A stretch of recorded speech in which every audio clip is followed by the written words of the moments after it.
este neoliberal, cuyo admirador del neoliberalismo, que sabemos en qué terminó en el 2001, parece que muchas personas no, la memoria no es Alzheimer, sino que no tienen memoria de lo que pasó con esta política, ¿no? Bueno, esperemos que no. Yo personalmente, hablo a título personal, ¿no es cierto? No quiero que le vaya mal a ningún gobierno, ¿no es cierto? Pero tampoco puedo dejar de callar, cuando hay políticas que uno interpreta que van contra los intereses populares.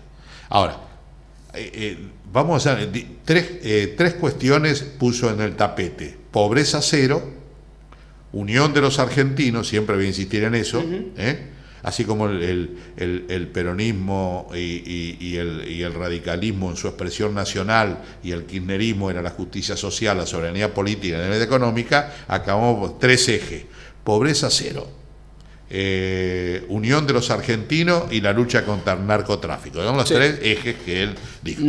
Yo veo que primero el discurso totalmente agresivo, por momento hipócrita, mentiroso, hizo enunciados generales. ¿Quién no quiere combatir la inflación? ¿Quién no quiere luchar contra una serie de cosas? Bueno, y parece desconocer, parece que el gobierno anterior, que ha tenido muchas falencias, para el que me está escuchando, ha tenido muchas falencias, y ha habido bolsones, algunos bolsones de corrupción, evidentemente. Ha habido en este gobierno, ¿no es cierto? Dígame una cosa, en el de la Rúa, ¿no? ¿Por qué renunció Chacho Álvarez? De la Rúa, que era radical, ¿cierto? Está bien el rostro liberal del radicalismo, ¿no es cierto? Los movimientos nacionales tienen rostro, el peronismo ha tenido últimamente un rostro liberal, distintos rostros. El otro día lo hablamos de eso, ¿no es cierto? ¿Por qué renunció Chacho Álvarez, el vicepresidente? Por hechos de corrupción. El anterior, creo que por ahí, Alfonsín, no tanto. Puede ser aisladamente algo, ¿no es cierto? Bueno, ni que hablar del proceso cívico-militar, con Cavallo a la cabeza, que estatizó toda la deuda externa, hechos de corrupción el señor, porque hablan de corrupción, resulta, y de hecho, dígame una cosa, fíjate vos qué justicia tenemos. Macri hasta antes de sumir estaba procesado. Ni qué hablar con el asunto de los coches, el que me está escuchando, en la importación de coches, etcétera, él y el padre, déjelo. Al otro día dejó de estar procesado. Stugenegger estaba procesado. Este San, el que quiere anular la ley de servicio, tiene algunos procesos, y así infinidad de personas. Digamos, así que no es una cosa. Desde la retórica está bien decir que tenemos una justicia independiente. En los hechos todos sabemos que, independientemente del gobierno, desde el regreso de la democracia hasta la fecha, no existe lo de la justicia independencia. No existe. Bueno, pero volviendo al discurso de pobreza cero, con lo que ha hecho últimamente en estos 3 meses de gobierno, ¿no es cierto? Desde sacar las retenciones a las mineras que se llevaban todo, y a su vez sacarle las retenciones. Por ahí del campo algunas cosas habría que discutir, ver, pero produjo un pasaje de 130.000 millones de pesos de los sectores populares a los sectores más ricos del país. ¿No es cierto? Lo que pasa, usted mismo hablaba de los precios de lo que tienen las mercaderías de la canasta familiar, lo que usted mismo risueñamente decía de un asado. Una persona no puede darse el gusto de comer un asado, porque si vale 130, 150, va a tener otras prioridades de comerse el asado. Tarifas. Las tarifas, lo que viene, etcétera, toda una cantidad de hechos que a mí me parece que nos vamos a una pobreza. Los despidos. Ahora, cuando ya está la libre importación, ¿cuánto no habló nada de las pymes? ¿Qué piensa para las pymes? ¿Qué piensa para la economía regional? Cuando se abra ya está abierta la importación, infinidad de pymes van a cerrar, que son las que más crean trabajo. Entonces, ¿qué pobreza cero me habla? Después, cuando habla de la grieta, que el kirchnerismo, ¿no es cierto?, que había fomentado, la grieta viene del fondo mismo de la historia.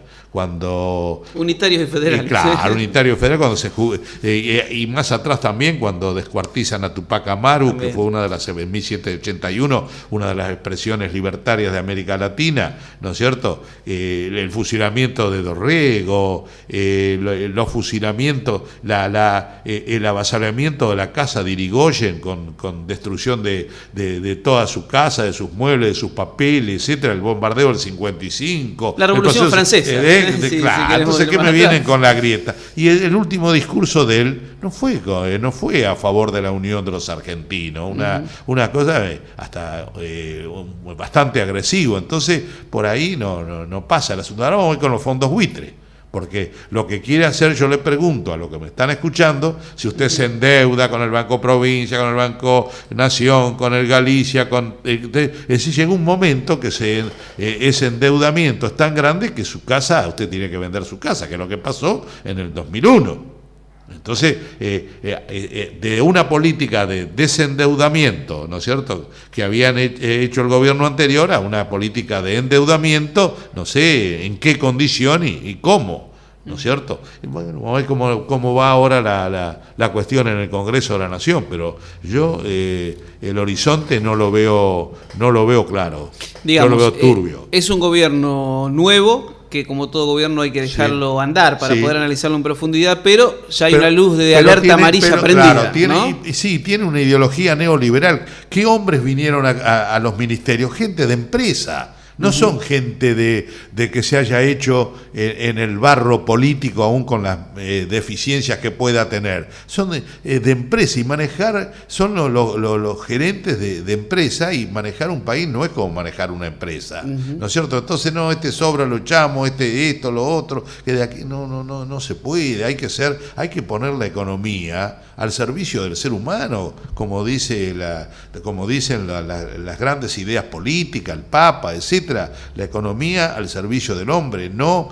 el hombre al servicio de la economía. Entonces yo no lo veo, ojalá que no le vaya, pero uno tiene que describir. Yo le describí hechos acá, ¿no es cierto? La devaluación, todo lo que el pueblo está percibiendo. Yo me estoy dando cuenta, uno va pasando por los negocios, le pregunto a personas que vienen a atender, ayer vino un señor que tiene un supermercado, dice, disminuyó el 50% la gente, porque hay que fortalecer ¿qué hizo el kirchnerismo peronista? Fortaleció el mercado interno. La gente tenía plata para ir a comprar el sustento diario. Si usted rompe el mercado interno, no existe la nación, no existe nada. Digamos, está intentando algo que no ha logrado en los hechos. Digamos, el gran objetivo es bajar la inflación, y está usando la típica medida que toman los neoliberales, que es enfriar la economía. Claro, está claro que se ha enfriado, que haya desocupado, menos plata en el mercado consumo interno, porque creyendo que la inflación se explica solamente por la emisión monetaria, y no es así. No es así. Entonces hay muchos factores, pero no ha tomado medida con los formadores de precio, que es toda esa cadena intermediaria, que a lo mejor el litro de leche le pagan $1 y lo venden a 40 en el supermercado, o 25. Así que, bueno, vemos a ver qué pasa, pero mire, acá se transitan siempre dos grandes veredas. Y bueno, y en general dos grandes ideologías. Y él ha abrazado la ideología neoliberal, que abrazó De la Rúa, que abrazó Menem, ¿no es cierto?, y que terminaron el 2001. Esperemos que no marchemos a ese 2001. Y lamento que el radicalismo, partido centenario, con hombres como Irigoyen, como Levenson, como Alem, que es la cara nacional y popular que tenía el radicalismo, hoy tiene otra cara, la cara liberal, antipopular, de Sanz, de Morales, de toda una cantidad de personajes, ¿no es cierto?, ¿no es cierto?, alabando y cohabitando con un partido que ni es partido tampoco, porque si no hubiera sido por el radicalismo, más allá de la General Paz, no pasaba el PRO, diríamos, alabando esta política que hasta el día de hoy es antinacional y antipopular. Muy bien, bueno, doctor, lo vamos a seguir charlando. Cualquier cosa, yo lo invito a cualquiera a discutir respetuosamente, como he sido yo siempre. Yo nunca agravio a nadie, nada, tengo solamente ideas. Mis armas son las ideas que pueda tener yo, jamás agravio a nadie, ni digo mentiras de nadie, ni le invento nada, etcétera. Cuando quiera discutir acá.